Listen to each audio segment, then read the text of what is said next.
Hey guys, this is Lee with Still Raven Farms, and today we actually have a special guest. Jared decided to join us because twisting my arm. I know. We have a podcast that we do together called This Unbroken Life, but today we decided, well, actually I decided to talk about the pig saga and all of the things that went into it. So in 2022, we went up to the Homesteaders of America conference and really enjoyed it. And one of the things that we brought home was this desire to bring pigs onto the farm. And it was probably one of the worst experiences. No. That it's just, hold on. It's probably one of the worst experiences that I've had on the homestead. But also the biggest. So for me, I guess I should say it is the worst thing that we've done on the homestead. However, the education that we got from it, the experience that we got from it, all of the things. I don't regret bringing pigs onto the homestead because they have done a lot of really good work. What I don't love is the amount of destruction that apparently is normal for pigs. Oh, is it? Am I supposed to speak now? I mean, unless I'm going to do this podcast by myself. Well, I mean, you kept talking over. So first and foremost, the worst thing that we've done on this farm is losing an animal. Yeah. I would say having the pigs was definitely, now we know, hey, it's probably not beneficial for us to do pigs. Right. We tried to do the solar powered fence. The electric net. Yep. That didn't work. So then we went to a battery powered electric net enclosure system, and it worked for a little while. Yeah. And then they figured out all they had to do was uproot the stakes, the poles. Yeah. And then they can just get out. Yeah. And then it quickly devolved into, well, we can just manage the crazy. And then we couldn't. And then it devolved into, well, hopefully the pigs stay on the farm. And then they didn't. Yeah. And we're very blessed that our neighbors are super cool. Like the ones that are like right to the left and right of us are super cool. And our back neighbor is pretty cool too.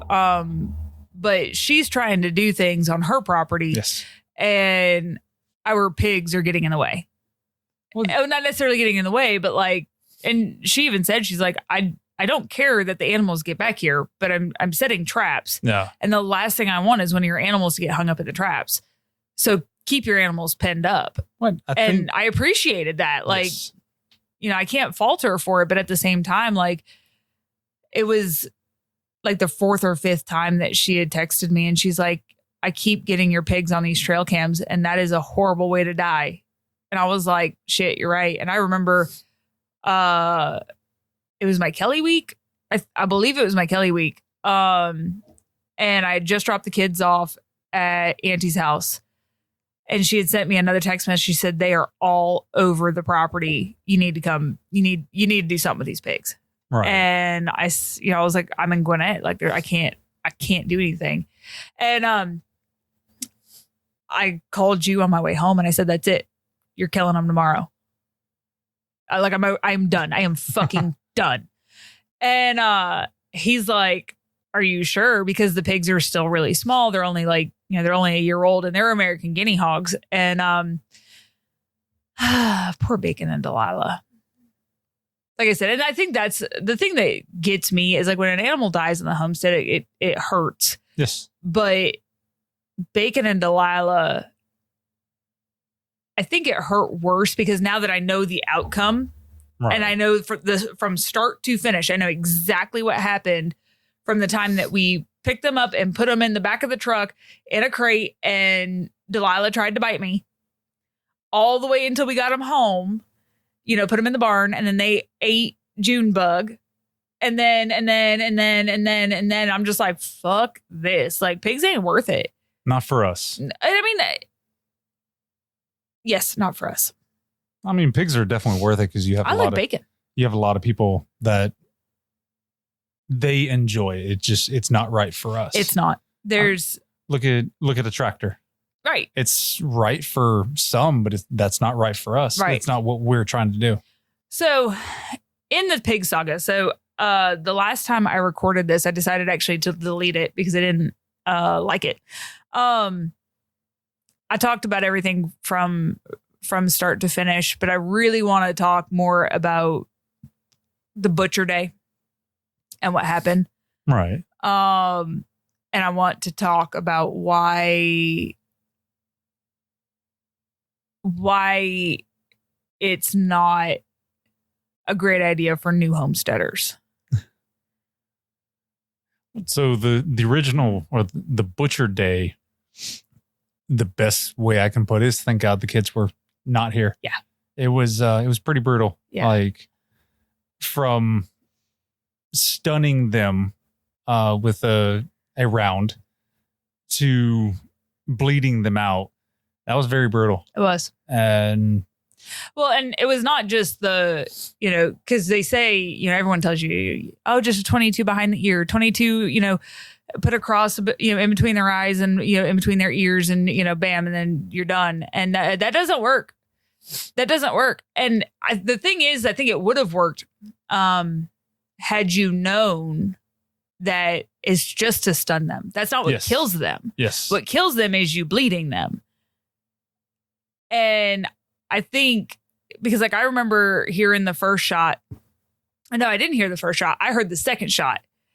And I'm like, why are we using a larger caliber? And I could not, will not, I'm not, I'll kill a chicken. I won't kill a mammal. Like that's your line. Apparently. And so Jared knows this. And so anytime something has to be butchered that isn't a chicken, or a duck, he knows I will not help. I will not be there. Depending, and we had discussed that once it was dead and bled, that I would probably come down and help gut because that is my favorite part. Morbid. It's just fascinating, but I love biology. Yes. And so when I heard the shot of the larger caliber, I went down into the base. Well, I went outside trying to find Jared and I couldn't find him. And so I was like, weird. So I went down to the basement, or I called you and I heard that you were down by the basement. And so I went down to the basement and I'm, the floating head thing. So I treated Jared very much like a floating head. Like as soon as I saw him, I put eyes on him. I focused on him and I didn't look at anything else. Because the last thing I wanted to see was a fucking dead or dying pig. Right. And so I go down there and I'm looking at Jared, but through my peripheral, because I am blessed with great peripheral vision. I see this black shape and I know that it's the pig. And he's like, she took a 9 and didn't die. Oh, she didn't even didn't flinch.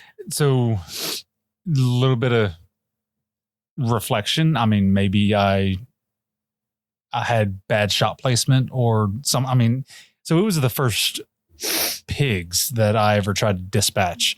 So, I mean, maybe my shot placement was off or something, but yeah, she took a smaller round and then I bumped up. I say, because you did a 22 and then a 9. Yes. And the 22 and 9 didn't even stun them. So it could have just been bad shot placement, but then the 45 is what stunned them. Here's where we get into the brutal part, because once I had them stunned, I had to take a step back and like, okay, hey, didn't kill them, so now I have to bleed them out. And I used my my one knife. It's about the size of the K-bar. I would say I thought it was a K-bar. No, it's not quite a K-bar, but took the K-bar and bled her out, sliced the jugular, and then she ran. Yes. And so before, so I want to be very, very, very clear here, and for you, but also for anybody listening. We are telling you this not to scare you away. Sorry, I'm trying to get my slippers back on. My feet are cold. I'm not trying to scare you away from getting pigs. I'm not trying to say, oh, don't raise pigs. What I'm trying to say very simply is our experiences, because one of the big things with Steel Raven Farms is when I write something, podcast about something, I tell you something, it is my experience and how I am, how it worked for us, how it didn't work for us. And so just so that because this is not like This Unbroken Life. This is very much, this is how we screwed up. This is how you could do better. This is what worked when we tried to do it a different way. And so understand, y'all, that raising pigs is not easy. It's a lot of work. It's a lot of work. But also in the vein of this whole butchering story. So understand that the rest of this story is going to get pretty freaking graphic. Mm-hmm. And if that's going to bother you, go ahead and there should be warnings all on the initial, title page and all that stuff in the description before you start listening. It is explicit. It is very brutal. But go ahead and talk about the brutality of this, right? And how hard it is and the heart-wrenching part, because I don't want people to walk into right there. I don't want people walking into getting pigs like we did. Like we walked in, everything was like, there's a certain level of hard that you expect with homesteading. Like we know that raising chickens and then butchering them are going to be hard. We know there's going to be failures. We know there's going to be all this stuff. We know that. And so when you walk into it with the expectation that it's going to be difficult, you walk in, it's okay. But then it gets more difficult because what you were told from, all these people, oh, it's so easy. Oh, we just move them every day. Oh, we move them every week. Oh, we do this, we do this, we do this. But nobody ever tells the other side. And that's kind of where Steel Raven Farms comes into, is like, I'm telling the other side. I'm telling you the cons of raising chickens. I'm going to tell you the cons and, of raising pigs and, goats and all of this stuff. I'm not going to sugarcoat anything. If you want to sugarcoat it, go get a donut. I'm not going to do that. And so with that being said, this is your second trigger warning. It's about to get brutal. Go ahead. The best way I can put it is you got to want it. Like from start to finish, you got to want it because Junebug. Well, yeah, Junebug. Junebug was one of the baby goats that Mama pretty much sacrificed. So Bella, she had what, 2 or 3 babies? She had 2. Well, she had twin girls. God, like I'm not gonna lie to you. I still, even after all of this stuff and all the heartache and all of the things, I still. And I'm gonna say I still hate bacon. Like I took care of him, and like I know he was doing pig shit. I know that pigs doing pig stuff. That. Unfortunately, but like emotionally, I'm allowed to be emotional about it, and the emotional side of me is so mad at him. I don't care if he's dead in my freezer. I am so mad at him for that, but I'm even more mad at myself because I didn't protect her. I could better understand your anger if we didn't learn from it. Right, but there's still that anger. Like you can't just sit there and go, "Oh, better look next time," and not feel anything. And so, like for me, look at all the baby goats that we've lost. Yeah, I've tried to take something out of. Okay, hey, we learned that kidding season is a real legit thing. Yeah. We learned that at least on this farm, because all the babies that were born or that have been born after that, but have left the farm have all done fine. Yes. It's this farm babies between May and August fucking die. For some reason, I don't know if it's I think it's parasites. Must say worm load or parasites or whatever. Something happens and the babies born between May and August die. Yeah. Every last one of them. But anyways, my point is with Junebug. So what happened is I was at work and we have during kidding season, we have a camera in the barn that is specifically on the kidding side, right? And so we get to see, if anything is going on. Well, Bella was so close, and I was at work, and I told the kids, keep your phones on you. Like, if something happens, I need you to get out there. So I'm checking the camera. I've been checking for days. Nothing's there.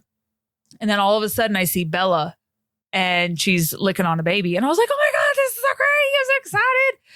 And I looked a little closer, and I looked down, and I saw Bacon was in there. And Bacon was significantly smaller than Delilah.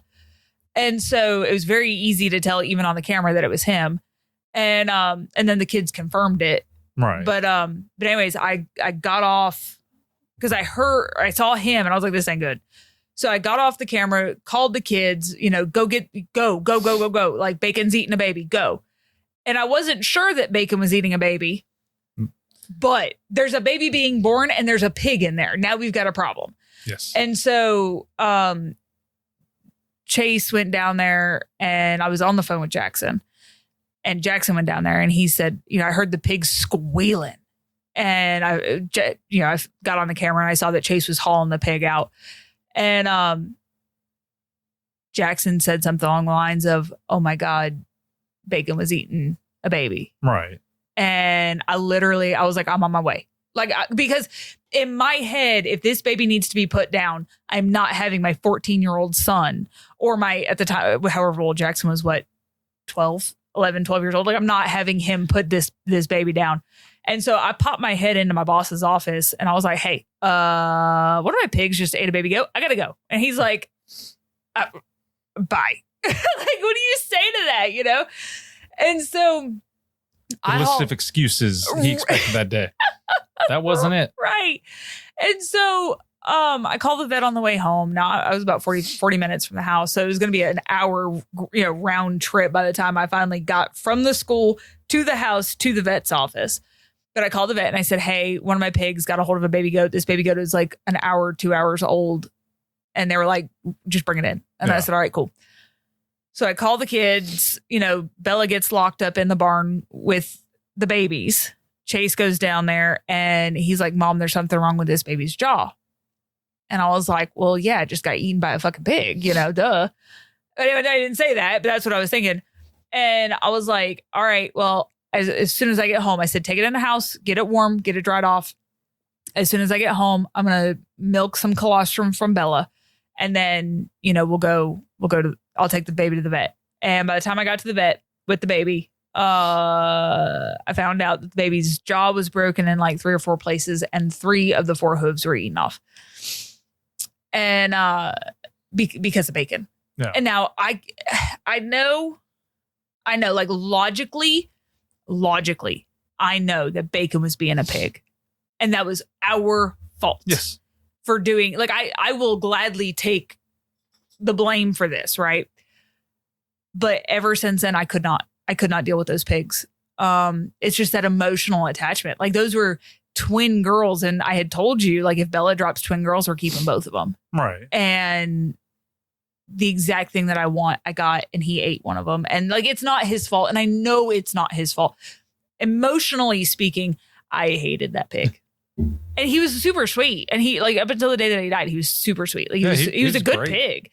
But anyways, all that to say, with that happening, it's very much a struggle. How do you keep pigs in when they want to get out? How do you keep your other animals safe? Because how many chickens did they eat? How many ducks did they eat that we didn't know about? It would be easier to keep them in if we made a permanent fence. Yes. Our issue was we were trying to move them around. We were trying to build a mobile fence. That way we could use their tilling or the rooting as like a mobile tiller almost. That way we didn't have to go get a tractor, and we could use the land to take care of the land. Right. So there were some shortcomings in that. Like, we tried to move them. I built 2 pens every week. Yep. The first pen would be the pen for the first week, and then we could just move them from that pen to the next one. Right. And then the next week I build 2 more pens. Yeah, but if you got busy, you couldn't build the second pen. And because I got so pissed off at that netting. Yeah, you just gave up. Yeah, I gave up on the netting. But I didn't have any other options. And so that landed on you. And then I would get pissed off. Yeah. You know, it was just it was a very frustrating thing. And I think walking into pigs here in a couple years, you know, and it's not so fresh. But we will not butcher those pigs again for a lot of reasons. One, because we have 2 pigs rotting in a freezer in the basement right now. Like we don't have the time. We're so busy with everything, like building the greenhouse or work, because that takes every third day. Like presently I'm supposed to be out dropping trees right now. Right. And like January is dropping trees, go ahead and not clear cut, but go ahead and ready the big garden. So that way we can do the fence next month. And here I am doing a podcast. I know. But I mean, ultimately life happens. Sometimes you got to put this task to the side to go make your wife happy. But yeah, like frustration mounted, and pretty soon it was like, fuck, okay, just let them do pig stuff and we'll do better protecting the animals. Right. Or we'll do a fence out. We're managing the crazy. Right. Up until the point where that crazy started bleeding into the neighbors' yards. Yeah. So I'm not. And luckily the pigs are friendly. Yes. They're very friendly. Yes. And so people weren't, I mean, they were afraid because, oh my God, there's a pig in my yard. And then all of a sudden. Sorry, guys. We had to entertain the boy. He had some questions about what he can do to earn a tablet. But like I was saying, the frustrations mounted and we just started trying to manage the crazy up until the point where it started bleeding out into others' yards. Yeah. That's what I was going to say. Hey, there you go. Train's back on the rails. Well, like, because there was a couple of times that the pigs went into our one neighbor's yard and he's like, it scared the crap out of my daughter because the daughter was visiting. Yeah. And apparently Bacon just like walked right up. Hey, how's it going? Hey, you got some nom-noms? You got some nom-noms? You got some belly scratches? And apparently, from what I understand, Bacon laid down when he walked up to him. Bacon laid down and rolled to his belly and wanted some belly rubs. And that's what made, I think, Butcher Day for me so much harder. It was like I hadn't attached to them, so to speak. Right. But I did attach to the affection. Yes. And that's what makes livestock not pets. And I have a whole podcast about that. I would say we can be angry, but it would be angry at ourselves if we were to try to repeat like the cow. Like if we were to try to get a cow right now, it would not work. It would be so bad. Right. Like we are not set up for a cow. And we weren't even really set up for pigs. No. But it's like, okay, hey, homestead, and let's get pigs. Well, and we thought we were set up because we have 3 whole pastures. Right. And we were like, shit, man, we could just put them in the pastures. No big deal. We got, these huge areas that they can go into for the next little bit. And then they can start working over here. And it was fine. Oh, Finn. Sorry, Fenrir has bad hips for a 1-year-old puppy. And he played really hard in the pastures with he did. With Blue, and now he's limping and he doesn't feel good. So whimpering and whining. Yeah, we had to give him some meds. Anyways, moving on. So having said all that, I have to say I did not go into Butcher Day with any ill will or any anger. It was like, okay, hey. There was frustration on my end. There was frustration, but not like frustration is I want you to die. You know, like it wasn't you like messed up, so you have to go. It wasn't like that. It was frustration because, they really needed to be 100 pounds heavier. Frustration because this is going to be a lot. We're going to lose a lot of meat. We don't know what we're doing. We could have lined this up, but it was frustrations like that. Frustrations because these fucking pigs. But it wasn't anything negative on them. And And that's, I think, what makes what's happening in the basement right now that much harder. Well, and so that was another thing. Once they started breaking into the basement, we have a roll up door, and even when it was latched and locked and secured, they just sit there and they nuzzle it. Yeah. And next thing you know, you'd hear the roll up door rolling open. Yep. And here they come, just getting into everything. I'm surprised they didn't knock over those shelves. Well, that quality craftsmanship. I mean, that's definitely part of it, but I think, like, I don't know how, because I've seen them knock some shit over. I have no idea how they didn't knock those shelves over. I think it was because they were mostly trying to get after the the chicken feed. Yeah, the feeds. The various feeds. Yeah. I was actually talking about, so on butchering day, I was inside while he did his thing. And like I said, it was hard to listen to because I heard the shot, I heard the squeals.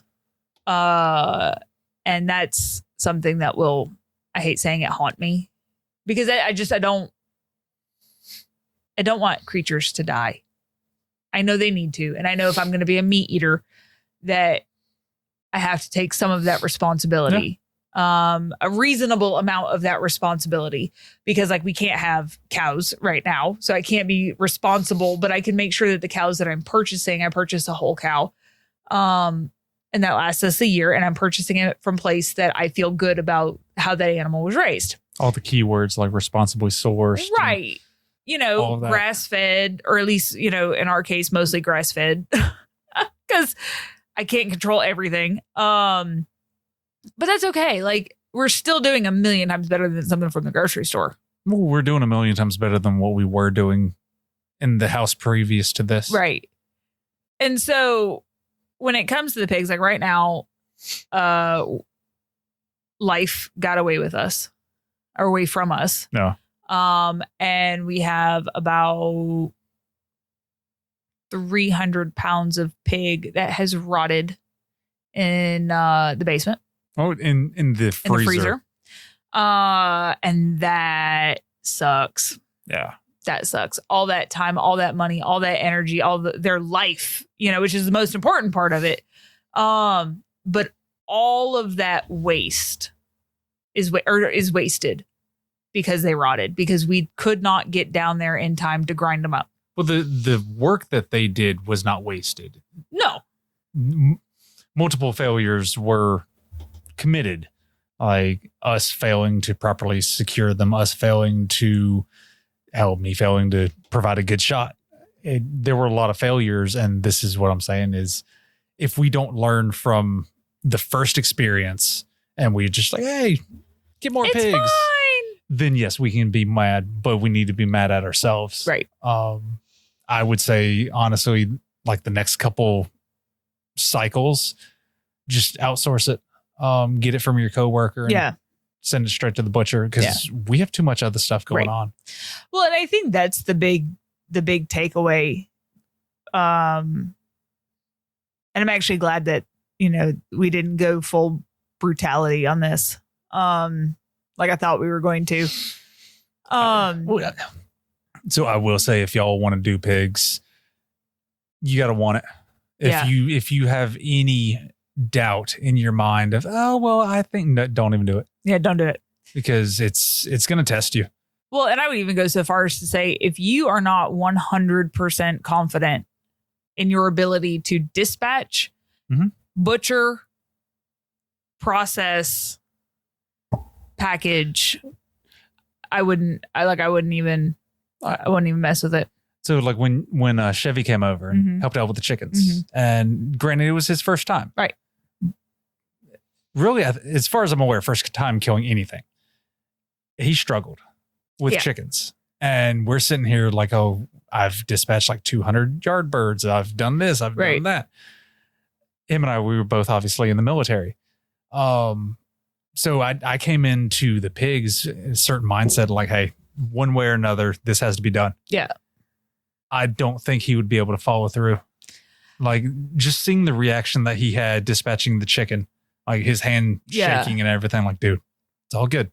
Well, but breathe. I mean, yours did too. You know, the first chicken that we had to kill. Yes. So I think because by like halfway through he was fine. You know, I don't know, and that's I think another really really important thing to address with the pig saga is you may think you're okay with it and you're not. You may think like one of my big things that I had told Jared multiple times in the past is if it's got hooves and a head or if it's got feet and a head, I won't touch it. Once those things are gone, I'll be fine. Let me tell you, that is not the case. It's not the case because I was the one sawing the heads off, you know, like I was the one that was getting in there and gutting them. Like I apparently have no problem once they're dead. And maybe that's the key is that the animal has to be dead. And I'm like, oh, okay, cool. Now I get to go play in the cuts, which is weird, but it's like, it seems like you enjoy the dissecting. I do. Part. I do. And as long as you continue to treat that as like an educational experience, okay. Don't go all like Geen or Gacy or Dahmer with it. On it, you know? Yeah. But no, like it's super cool. Like when you're sitting there and y'all, I know. But when I'm sitting there and, you know, I started doing the belly and, you know, just making those small, teeny tiny cuts. The little minute cuts. Right. Just trying to get the skin to split, the fascia to split. And then I could get my finger in there. And then once I got my finger in there, you know, I ran my finger along the belly and like doing all that stuff. That was so cool. And then pulling out the intestines and pulling out the heart and the lungs and being like, look, this is a lung. Like, it's so cool in a weird way. I mean, I think for the lay person, yes, very weird. Yes. But we also have a medical background, like going through the cadaver labs and going through these different which is weird because like on a human, I'm like, I can't do it. But on an animal, I'm fine, which is so weird. I think a lot of that comes back to mindset. You gotta want it. You gotta want it. At least with the cadaver lab, like you could smell the formaldehyde and it's like, ugh, this hurry up, get the training done. Weird too. Like with the pigs, it smelled fruity. It had the acetone smell to it. I mean, their diet is literally anything. Right. Unfortunately, to include a baby goat. Yes. So they have to be able to digest everything. But it was just weird. It was odd. It was very odd. It was unknown. Yeah. That when, you know, like, and maybe we smell like that when you get sliced open. I don't know. I don't know. I think we've been around enough sliced open people, whether like motorcycle wrecks or a bad evisceration by a girlfriend. Yeah, that too. Or an industrial accident. Yeah. Had a couple of those. But anyways, so that's, I know this was not what I intended, but I'm glad. Hang on. Oh, sorry. How long did it take? What? Granted, it was our first time, but we started the process. It was about noon, maybe 1 o'clock. From shot to freezer? Mm-hmm. So Delilah from shot to freezer took about 6 hours. Yes. And bacon from shot to freezer was 30-ish hours. Well, so we let him stay overnight. Yes. And we picked it up the next morning. Yes. Yeah, about 30 hours. That just seems way too long. But it does. Well, and it's hog killing weather. Yeah. Because you can leave the animal outside overnight and they will, as long as his body temp dropped, I think I forget what it is, but it's a certain amount of time that as long as the body temperature is dropping, the meat is safe. Yes. And his meat was safe. Safe enough as long as we cooked it at 160 or 165, or cooked it to 165, and like I said, I think I keep saying it. That's I think my biggest beef, pork. With how everything turned out was out of the whole thing was a failure. No. If you look at it, how much meat was packaged in the freezer for human consumption? How much did we get?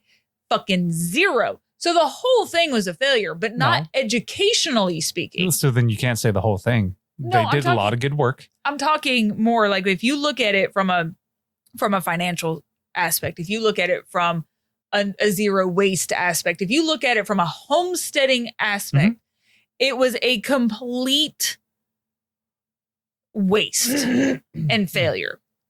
But if you look at it from the fact that we know nothing about homesteading except for what we have learned through experience in the last 3 years. We did not come from homesteading families. We did not come from farmers. Like my grandparents farmed us. Yeah, no. Right. Nobody taught us how to do this. We were learning this shit from YouTube and the internet. Nobody is teaching us how to do this stuff. So when you stop and consider that from a homesteading perspective, yeah, it was a colossal failure. But then you look at it from a student's perspective, it was a huge success. We learned that pigs cannot be kept with other animals, period, in a discussion. It doesn't matter. Right. Does not matter. Do not do it.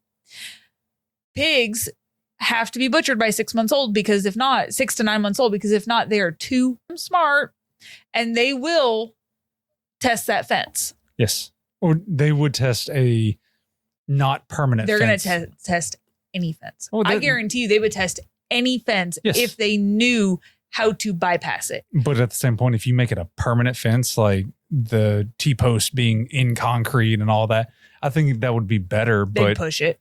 I mean, yeah. They'd push it. They're smart animals. They're smart animals. They're smarter than dogs. They would try like hell to get out. And that's cool. That's fine. But like I said, if you look at it from a meat in the freezer, usable meat in the freezer, it's cause of failure. If you look at it from a homesteading perspective, it's cause of failure. But we figured out that it's not for us. Right. That's a win. And that's what I'm saying is like the educational thing, the educational value of what we learned is worth far more than what we didn't get out of it. No. Like, and so when it comes to homesteading, guys, just understand you are not going to get it right. Definitely not the first time. Probably not the 5th time either. That's okay. That's all right. It's not all right. I don't like the idea of, it's okay, because then you're not motivated to learn. I disagree, because I think if it's something that you really, really, really want, like the garden, for me, like I should be chopping down trees right now. Stop it. For me in the garden, I'm like, 2023 was a colossal failure in the garden, and that's okay. It's okay because we learned so much that we're bringing into 2024. So what's the problem? And so usually, yes, I would agree with you on, when you have the mindset of, okay, well, I failed. It's okay. It's all right. It's totally fine. When you have that mindset, yes, usually it's bad. But when you're doing stuff like this, I feel like it's okay to give yourself that grace. I think it like tampons down or it dampens the motivation. Like, okay, yeah, we fucked up, but it's okay. It's like, okay, on a scale of 1 to 10, now your motivation and your gumption, however you want to say it, should be like a 9 or a 10, if not more. But as soon as you're like, oh, it's okay, then it takes it down to like a 7. Like, okay, yeah. But that's for you. Because for me, the failure and saying, okay, yeah, we sucked at this. The garden. Yeah, we sucked. It gives me so much more motivation because I allow myself the freedom to be a student. Right. And because I am learning, I can now take that into every situation and go, okay, well, you know what? You're not going to get it right 100% of the time. This is not a test. Right. It's a test in life and test in the homestead life. No, it's a lesson. Well, yeah. It's not a test. Sorry. And so knowing that I get to learn all these lessons with no test attached to it, no pass or fail. If you fail, you got to give up your homestead and go back to the city. There is none of that. There is none of that. It's literally the whole fucking thing's a lesson. Yeah. And having that weight. Shouldn't every day be a lesson? Right. But that's what I'm saying. It's like knowing that it's okay to fail. because you're still learning. Whether you succeed, you've learned how to do something. And if you fail, you learned how to not do something. Well, and that is amazing to me. I'm not saying that it's not okay to fail, because you'd blow your brains out in this lifestyle if you took I can't fail. Yeah. You're going to fail, unfortunately. But you have my permission to do it spectacularly too, because I do it spectacularly all the time. But at the same point, like, I'm definitely more motivated. And like, as soon as you're like, okay, hey, I want pigs again, my shoulders are instantly going to like go up. Like, what? My back's going to raise. Like, what? Yeah. Okay. All right. We need to do this. We need to do this. We need to do this. We need to do this, because I will be damned. We can still fail, but we're not going to fail the same way. Right. Well, and like we tried it my way, which was, moving them constantly. Yeah. We tried it my way. And it worked until they got too smart. Yeah. But ultimately, so maybe that's the middle ground is we buy a faster growing pig. A faster growing pig, but one that, we can move until they get to this point, whatever it is, and then they go into a permanent fence and grow out the rest of that. Yeah. I mean, it's an option. And almost like finishing them off. Right. And that's a really cool thing about homesteading. That's a really cool thing about doing this whole thing is you get to fail. One of my favorite books, it's by Will Harris. It's A Bold Return to Giving a Damn. He talks about, you don't want to be somebody who all they do is plan. And I am that person. You're the planner. I'm the doer. Well, but he said what he does, and I'm going to paraphrase the hell out of this because I don't remember exactly what he says, but it's something along the lines of he's going to plan, execute. You're going to have to do a lot of editing. Probably not. I very rarely edit my Steel Raven stuff. So he plans, executes, watches, replans, adjusts, execute, watch. It's a process. Right. And so he's constantly changing this stuff around, and he has like, that's how you do it. That's how he does it. Yeah. But in this life, like we have found out in the last 3 years, you can't just sit there and go, we're going to do it this way. And that's the way that it's going to be. No, right. No, you have to adjust. You have to step back, what worked, what didn't work. Okay. We're going to try it this way. Mm-hmm. It's the same way with the free ranging. Like we free ranged the goats for 2 years, and now we're going to put them in pens, right? And we're going to move the pens. Why? Because I need pasture. I need them to move in the areas that I need them to move in. Right. So you learn. And the pig saga has taught us a lot. Definitely taught us a lot. And especially for me personally, it definitely taught us that we're not ready for a cow yet. No. But we need pasture first. So my question was, why would we get pigs again? Ultimately, or the first reason why we got pigs was the tilling. Yes. And they did awesome up until a certain point. At that point, is that when they're going to go into the permanent fence? Yeah. Okay. So yeah, that brings me to my second point. If we ever do pigs again, we ain't failing that way. What way? The ways that we've talked about. The butchering, or like what? Because we failed spectacularly with the pigs. So you're going to have to be a little bit more. We're not going to fail in the same way. Like, hey, if we're going to do this, as soon as they break out of the fence twice, they go in the permanent fence. Yes. And we're probably going to fail there too, but it won't be the same way. It won't be the same way.